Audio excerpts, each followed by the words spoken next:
കൊപ്പം ആമയൂരിൽ വീട് കുത്തി തുറന്ന് മോഷണം. കൊട്ടാരത്തിൽ ജനാർദ്ദനന്റെ വീട്ടിലാണ് മോഷണം നടന്നത്. ജനാർദ്ദനനും കുടുംബവും കഴിഞ്ഞ 1 മാസത്തോളമായി ഗോവയിലാണ്.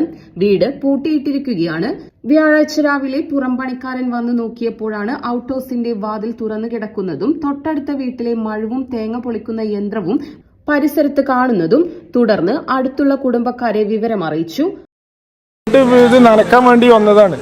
നനക്കാൻ വേണ്ടി വന്നിട്ട് ഇവിടെ ഈ മുറ്റം അടിക്കാൻ വേണ്ടി അവിടെ ചൂലെടുക്കാൻ വേണ്ടിയിട്ട് അങ്ങോട്ട് ചെന്നപ്പോൾ ആ കയ്യാലെ റൂം തുറന്ന് കിടക്കുന്നുണ്ട്. അങ്ങനെ അടുത്ത വീട്ടിലെ മോനേട്ടനെ വിളിച്ചു. അയാൾ അഞ്ചനാണ്. അയാളെ വിളിച്ചിട്ട് ഇങ്ങോട്ട് വന്നപ്പോൾ അയാൾ പറഞ്ഞു ഉമ്മർത്തൊന്ന് നോക്കി നോക്കാറുണ്ട്. ഉമ്മർത്ത് നോക്കുമ്പോൾ അതും തുറന്ന് കാണാനുണ്ട്. അപ്പം ഞാൻ പിന്നെ നേരെ കാരണോലും അപ്പുറത്തുണ്ട് അവിടെ പോയിട്ട് പറഞ്ഞു.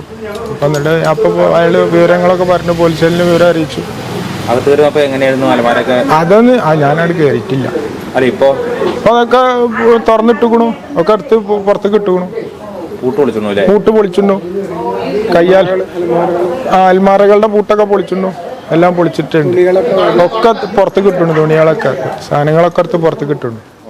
അവർ വന്നു നോക്കിയപ്പോഴാണ് വീടിന്റെ മുൻവാതിൽ തകർന്ന നിലയിൽ കാണപ്പെട്ടത്.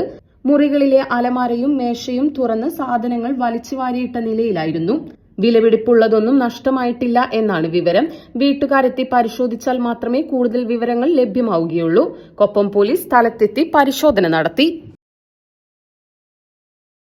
പട്ടാമ്പിക്ക് 10 മാറ്റ് സമ്മാനിച്ചുകൊണ്ട് ലൈറ്റ് വെയ്റ്റ് സ്വർണ്ണാഭരണങ്ങൾക്കും ഡയമണ്ട് ആഭരണങ്ങൾക്കും മാത്രമായി ജില്ലയിലെ ആദ്യത്തെ exclusive showroom Ostra golden diamonds, Perinthalmanna road, Pattambi.